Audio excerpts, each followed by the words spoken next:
What's good? What's good? It's the one and only, but what do I know? Boxing coming back at y'all with another one, man. So we got Shakur, Stevenson, and Conor Benn in the news, man. It is Eddie Hearn has kind of confirmed that, well, while not being official, the two are very interested in fighting each other, and with both of them being tied to Matchroom, that's definitely possible. Shakur recently stated that he would, like an opportunity at Conor Benn. Conor Benn, welcomed that with open arms.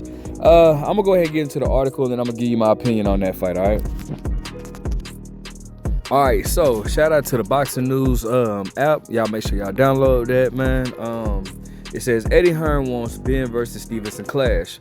Eddie Hearn says, phone lit up like a slot machine when Conor Benn and Shakur Stevenson messaged him within minutes of each other on Tuesday, both saying they were ready to fight each other next. Benn had just fired a social media challenge asking the unbeaten America to do it next, and then he has a question mark, whatever. Stevenson immediately replied he'd meet him at 47 if Gervonta Davis' bout can't be secured. First, each must clear a summer hurdle. Stevenson defends his WBC lightweight crown against Mexican volume punching machine William Zepeda on the 12th of July at Louis Armstrong Stadium in Queens, while Benn is penciled for a Saudi-backed grudge rematch with Chris Eubank on the 27th of September. I guess it's solidified? That's crazy. Both events are Matchroom promotion steamed by DAZN. Weight is the wild card. Benn's last two contests were above welterweight. Stevenson hasn't boxed north of 135 pounds. Hearn says a catchweight bout around 147, which technically is not a catchweight. It's realistic, though Benn's count believes Shakur's star power makes a 154 clash viable, especially after Stevenson labeled the Brit easy work for big money. For Stevenson, Benn offers the richest purse outside of Tank Davis. For Benn, toppling a pound-for-pound talent would erase April's defeat to Eubank in a fast-track welterweight title shot. After July and September, we'll make it happen, Hearn promised, adding that Saudi and UK venues are already under discussion for early 2026. So what do you think about this fight? I'm going to definitely tell you what I think about this fight. Okay, so I'm gonna go ahead and give you my opinion. Listen, I don't mean to sound like a Debbie Downer, because I've realized I've been saying that about a lot of the fights that are possibly being made or being made. I don't care for that. I don't think that I'm not a fan. Listen, I'm very consistent on my channel, and I'm not a fan of fighters moving up to fight. Like, what would be the point? Now, I can see if Conor Benn was to beat, Mario Barrios is now scheduled to fight Manny Pacquiao, but I could see if Conor Benn had a title at 147 and then, Shakur moves up to fight him, I can understand that, bro. But it's like, dude, like, he doesn't have a title.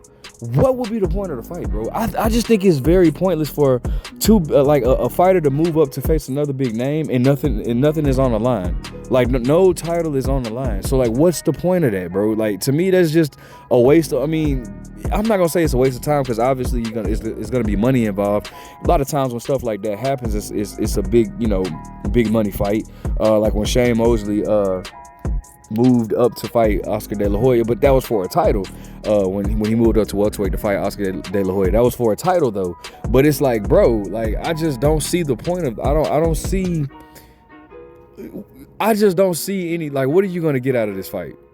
You know what I'm saying? Shakur, now while he's a 3-division champion, I think he unified 135. 130, I'm sorry. I think he unified 130 or whatnot. But it's like, dude, like, it's just, what is it? Like, Conor Benn is still, like, Conor is, at one point I thought Conor was chasing greatness. He did move up to fight Chris Eubank Jr. or whatnot. I thought Conor Benn was chasing greatness, but I guess I'm wrong, bro. I guess dude is just looking for opportunities, because, bro, if you're Conor Benn, like, what does a fight with Shakur do for you, bro? Like, you're fighting a 135-pound fighter. Now, granted, yes, you did move up to fight a 160-pound fighter. Cool, and I give you credit for that. But it's like, dude, fighting Shakur, that doesn't do anything. Like, that's not gonna get you a title. I don't like the fight. I don't like the fight right now.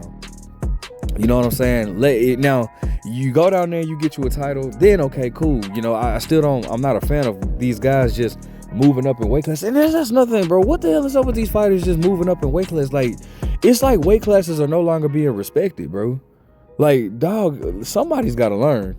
Like, I mean, and I'm not saying that to say, like, obviously I think Shakur is more skillful than Conor Benn, but Conor Benn is very explosive. He's very explosive. I don't think, like, listen, we saw what Shakur did with Edwin De Los Santos. I think Conor Benn is a lot more explosive than Edwin De Los Santos.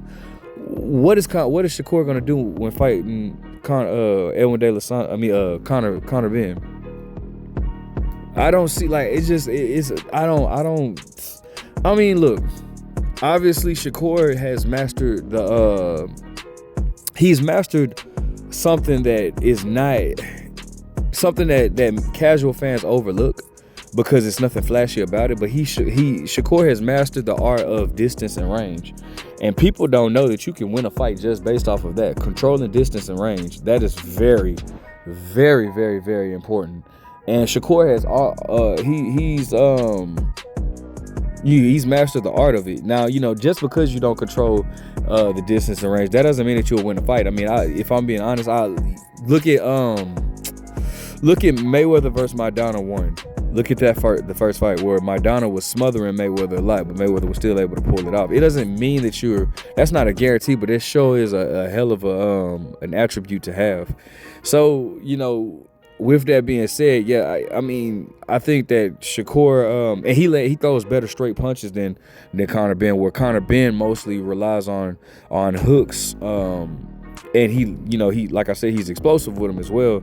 Shakur is better with his 1-2s or whatnot. And so, with that being said, like, I don't know, man, because I really don't want to make a prediction on that on this fight, if I'm being honest, because I mean, like, it's just a pointless fight, bro. It's a pointless fight. It's kind of like Conor Benn moving up to fight Chris Eubank. Like, even though I understood why the fight happened, but it still was like, okay, it was nothing on the line. And for me, if I'm a fighter, bro, I'm not finna move up to fight nobody 2 weight classes above me if there's nothing on the line. Like with Terrence Crawford and Canelo Alvarez, right? I don't like that fight at all. You guys know my thoughts on that fight. But at least it's something on the line. You're fighting for undisputed, so you know at least you got something on the line. Cool. But you move up to fight Conor Benn, and then I'm not even so sure that that's like a big money fight. It might be in the UK, so maybe they can have it in the UK, but it's not a big money fight over here. Nobody knows Conor Benn over here. You know what I'm saying? Like, so it's like it's not even a big fight in the US. So it's like I just don't see. That's just a pointless fight in my opinion, bro. And it's like these dudes need to just let everybody clean out their weight classes, bro. Like, what happened to that? What happened to fighters wanting to clean out their weight classes? Now all these fighters want to jump up, do this, that, and the third. Conor Benn ain't even fought at 147 in years. So who's to say that he can even make 147? I mean, he says he can, but I mean, I don't know. I don't know, bro, because he ain't been at 147 in a while. So who knows if that would play an effect, him going back down to 147. I mean, he fought at 154 his last 2 fights, and then fought at he fought at 160 his last fight, and 154 2 fights before that. So it's like, I don't even know where Conor Benn stands at with that. Like, it's just, it's just stupid, bro. Y'all focus on cleaning out y'all's weight classes. Take care of the business in y'all weight classes before you decide you want to move up and try to handle things, bro. Like, become a pound for pound or something. Like, you see when Floyd moved up, the only time Floyd moved up to 154 when it was a title involved, except for when he fought Conor McGregor, and obviously you saw the amount of money that they made. That's something different. Now, if you was making money like that, then that's something completely different. I would understand. Conor McGregor made $100 million and Floyd made like $200 million that night. You got it. Like, that's something that has to be done. I can understand that. But when Floyd moved up to fight De La Hoya at 54, that was for his title. When he moved up to fight Miguel Cotto at 154, that was for his title. When he moved up to fight Canelo Alvarez at 152, that was for his title. You know what I'm saying? So Floyd, like, at least like Floyd, you know, he only moved up when it was worth it. When it was worth it. All right. But that's just my take on it. Let me know what you guys think. Make sure you guys like, comment, subscribe. Do you see this fight happening? Who do you see winning this fight? But what do I know?